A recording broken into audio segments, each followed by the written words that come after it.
Let's finish the homework from 7.2c, volume with known cross sections, with 63. So 63, we have a graph bounded by y equals x cubed, y equals 0, x equals 1. So we have the shaded region that's created by the cubic function, y equals 0, that's the x-axis. We have x equals 1, vertical line. So we see the shaded region that's created by those three boundaries. And we want to draw our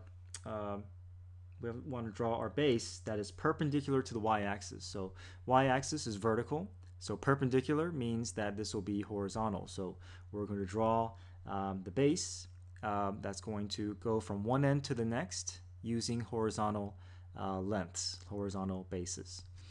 Okay, so first up, we're going to be using squares, and because we have horizontal lengths, everything has to be in terms of y, so we have to make some adjustments with our equation. Initially we have y equals x cubed, but if we solve for x, we get x equals cube root of y. So cube root of y will be the left curve, and the right will be the x equals 1. So we can find the base by simply doing right minus left. The right of this length is hitting the x equals 1, and the left is hitting the curve cube root of y. So my base is represented by 1 minus cube root of y. Okay. We also need to find the bounds. We see that the lowest y value is 0, but the highest y value is going to be where this curve hits this line x equals 1.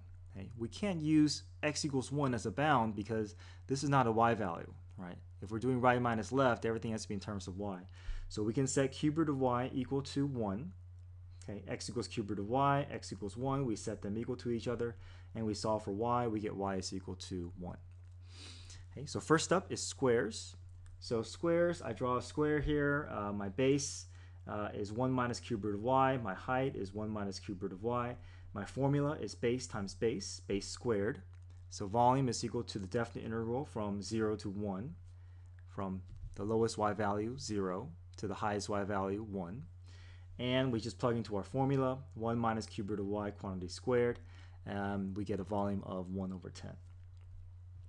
Okay, part B, we have the base now representing the diameter of a semicircle. So we simply plug into our formula, which is pi over 8 diameter squared.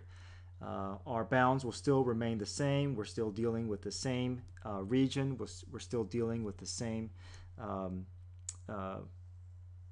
length, the same orientation of our base. So we simply plug into our formula. So pi over 8, I can pull that out as a coefficient. 1 minus cube root of y quantity squared. We know this from part A to be 1/10, so 1/10 times pi over 8. We get pi over 80 cubic units. In this answer, we do have the pi in our answer because we're dealing with semicircles.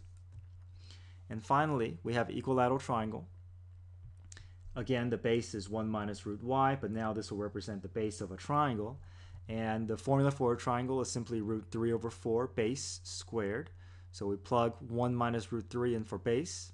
And we know from before this is equal to 1/10. So 1/10 times root 3 over 4 simply gives us root 3 over 40 cubic units.